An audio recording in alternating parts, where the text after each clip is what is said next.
আমাদের নেতা কর্মী অনেকের খুব মন খারাপ। আমি একটা কথা বলবো যে মন খারাপ করার কিছু নেই। রাজনীতিতে এরকম সময় আসে। আর ওরা কারা যে মৃত্যুদণ্ড দেয়?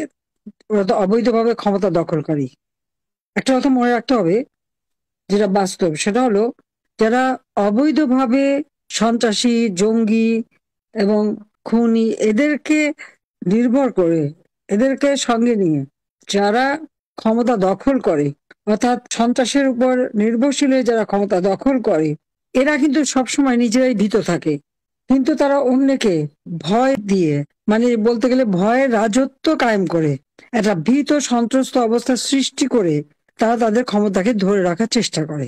কারণ তারা মনে করে তাদের যেহেতু জনসমর্থন নাই, একটা চক্রান্তের মধ্য দিয়ে আসে, ষড়যন্ত্র করে আসে, অবৈধ অর্থ বিলিয়ে আসে। সেই কারণেই এরা একটা ভীতিকর পরিস্থিতির সৃষ্টি করে। কারণ এদের মনের ভিতরে ভয় থাকে, দুর্বলতা থাকে। সেই জন্য বাইরে সেটা ওইভাবেই প্রকাশ করে যে তারা সকলের উপর একটা ভয় ভীতি দিয়ে তারপর তারা ক্ষমতাকে মনে করে যে এটাই টিকে থাকার একমাত্র উপায়। আর ক্ষমতার মসনদ টিকে রাখার জন্য তারা এই অবস্থাটা সৃষ্টি করে। এই ক্ষমতার মসনদ যেটা দখল করলো, ওটা ধরে রাখার জন্য কোনো জনগণের সমর্থন না, জনগণের ভালোবাসা না, জনগণের আস্থা না, বিশ্বাস না, একটা ভীতিকর পরিস্থিতি। আর এই ভয় ভীতিটা যতদিন পর্যন্ত সাগরে না কাটিয়ে উঠতে পারবে, ততদিন এরকম মর্মে মরে থাকতে হবে। হ্যাঁ, আমাকে মৃত্যুদণ্ড দিয়েছে, আমি পরোয়া করি না। আমি বাংলাদেশে ইনশাল্লাহ আসবই, অবশ্যই আমি আসবো।